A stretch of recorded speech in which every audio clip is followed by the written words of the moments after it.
اور جو کچھ ان صنفوں کے باہر ہے وہ ادب نہیں ہے۔ مطلب یہ کہتے ہیں کہ ایک دائرہ اور ایک حد رکھی جاتی ہے، اس حد کے اندر رہتے ہوئے جو کچھ بھی تحریریں لکھی جاتی ہے وہ کیا کہلاتی ہے؟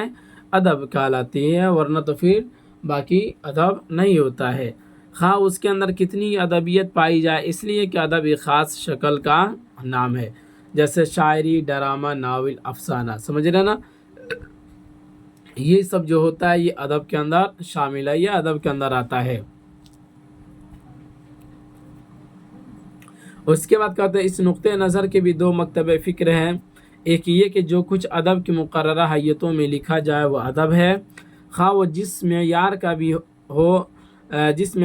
بھی ادب ہو۔ دوسری یہ کہ ادب کی شکل میں نظر آنے والی ہر چیز ادب نہیں ہے، سمجھ رہے ہیں نا؟ کہ ادب کے شکل میں جو بھی چیز نظر آتی ہے وہ ادب نہیں ہے۔ اس کا مطلب یہ ہوا کہ ادب صرف ایک بنی بنائی حیت کا نام نہیں، بلکہ یہ در حقیقت ایک خاص معیار ہے۔ کیا یہ؟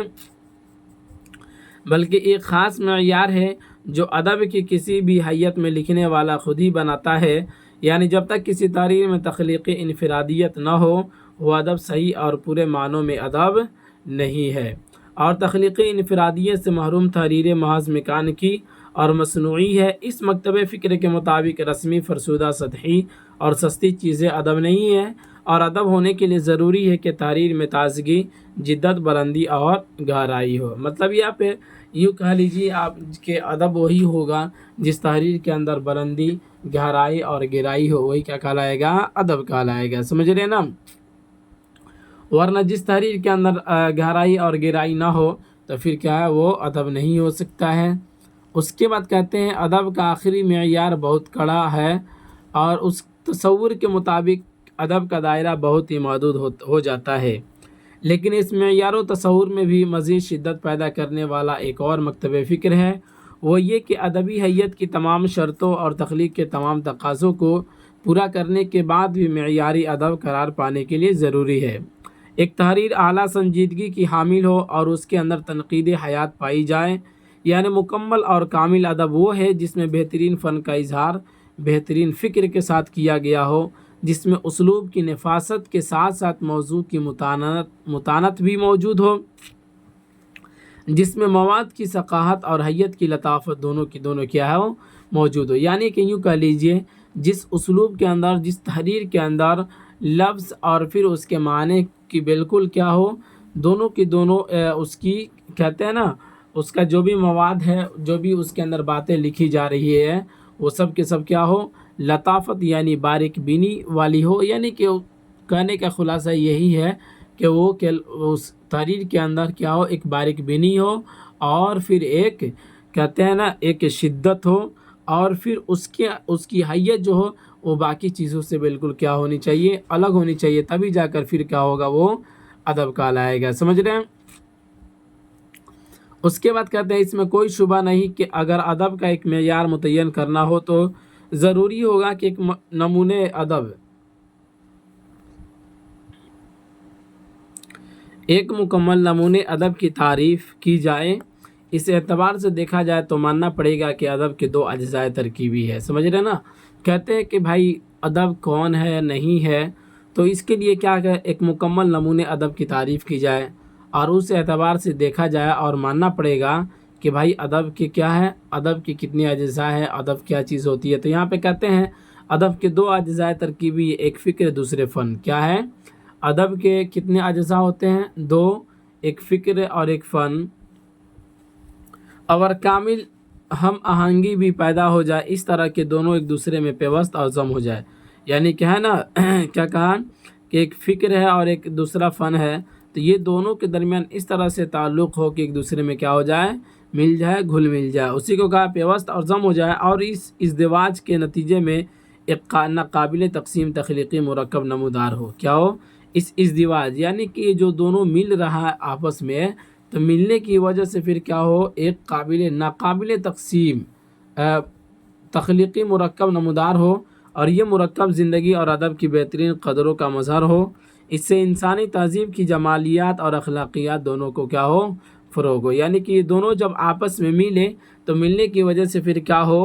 ایک کیا ہو، ایک ناقابل تقسیم ایک چیز پیدا ہو، سمجھ رہے ہیں نا، ایک مرکب پیدا ہو، مطلب یوں کہہ لیجئے اس سے کوئی ایک چیز، ایک حیت سمجھ میں آئے اور اس کا کوئی ایک الگ، سب سے ممتاز، سب سے الگ ایک کہتے ہیں نا اس کی پہچان ہو سکے، اس تحریر کی پہچان ہو سکے، سمجھ رہے ہیں نا، اسی کو کہتے ہیں ایک تخلیقی مرکب نمودار ہو۔ نمودار کا مطلب ہوتا ہے کیا کرنا، یعنی کہ ظاہر ہونا، سمجھ رہے ہیں؟ 2 سے 3 بار 4 بار پڑھیں گے بات سمجھ میں آ جائے گی۔ اس کے بعد کہتے ہیں اب سوال یہ پیدا ہوتا ہے کہ کیا اس معیار پر پوری اترنے والی تحریر ہی ادب ہے اور اس سے کمتر جو کچھ ہے وہ ادب نہیں؟ ظاہر سی بات ہے، سوال تو پیدا یہاں پہ ہوتا ہی ہے۔ تو کہتے ہیں میرا خیال ہے کہ ایسا سمجھنا صحیح نہ ہوگا، سمجھ رہے نا، یعنی کہ جو اس معیار پر اتر آئے وہ ادب ہے، اور جو اس معیار سے تھوڑا سا کمتر ہو وہ کیا، وہ ادب نہ ہو، ٹھیک ہے نا، یہ صحیح نہیں ہوگا۔ زندگی کے کسی بھی کام کا معیار اس کے کمال کو ظاہر کرتا ہے، جبکہ دنیا کی ہر چیز درجے کمال پر نہیں ہوتی ہے۔ ظاہر سی بات ہے کہ آپ دنیا کے اندر بہت ساری چیزوں کو دیکھتے ہیں، کیا ہر چیز بلندی پہ ہوتی ہے؟ ہر چیز کا معیار بلند ہوتا ہے؟ نہیں ہوتا ہے، بلکہ اس درجے سے بھی نیچے بھی چیزوں کا وجود ہوتا ہے، جیسے کہ جو بلندی پہ نہیں ہے، جو نیچے ہے، تو اس چیزوں کا بھی تو وجود ہے، جس سے انکار کرنا حقیقت کے خلاف ہوگا۔ لہذا معیار کمال کی نشاندہی کرتے ہوئے بھی وجود کی پہچان بالکل ضروری ہے۔ سب سے پہلی چیز کسی ہستی کی بنیادی تعریف ہے، اس کے بعد اس کی تکمیل کا سوال پیدا ہوتا ہے۔ اس سلسلے میں سب سے پہلا کام ادب کی نوعیت کا سراغ لگانا ہے، اس کے بعد اس کی قدر و قیمت متعین کرنے کی نوبت آئے گی۔ ادب کی پہچان کے بعد اس کی پرکھ ہو سکے گی۔ جب تک ادب کے عناصر جو بھی ہو معلوم ہو، اس کے اوصاف کا پتہ نہیں لگایا جا سکتا۔ ظاہر سی بات ہے، جب تک اس کے عناصر معلوم ہو کہ اس کے اندر کون کون سی چیزیں ہوتی ہے، تب تک اس کے اوصاف کا پتہ نہیں لگایا جا سکتا۔ اس اعتبار سے دیکھا جائے تو ادب صرف 2 حصوں میں تقسیم کرنے کی ضرورت ہوگی، ایک عام ادب اور دوسرے خاص ادب۔ عام ادب کے ذیل میں ہر وہ تحریر آ جائے گی جس کے اندر ادبیت پائی جاتی ہو، خواہ اس کا تعلق فلسفہ حکمت سے ہو یا سیاست و معاشیت اور دینیات و اخلاقیات سے، جبکہ خاص ادب صرف ان تحریروں کو کہا جائے گا جو کسی مخصوص تخلیقی حیت میں لکھی گئی ہو، جیسے ناول، افسانہ، شاعری اور ڈرامہ کی صنف ہے۔ اس طرح کہہ سکتے ہیں کہ عام ادب ایک علمی چیز ہے، جبکہ خاص ادب ایک فنی چیز ہے۔ کیا بھائی صاحب؟ خاص ادب جو ہے ایک فنی چیز ہے اور عام ادب جو ہے وہ ایک علمی چیز ہے۔ سارے کا خلاصہ نکال کر یہاں پہ صاحب کتاب نے خود یہاں پر لکھ دیا، سمجھ رہے ہیں؟ اب کہتے ہیں اب جہاں تک علمی ادب کا تعلق ہے، اس کی صرف ایک پہچان ہے، وہ یہ کہ اس کے اسلوب بیان میں ادبیت پائی جاتی ہو، اس کے طرز اظہار میں محاورات، امثال، تشبیہات و استعارات اور تلمیحات و کنایات کی چاشنی ہو۔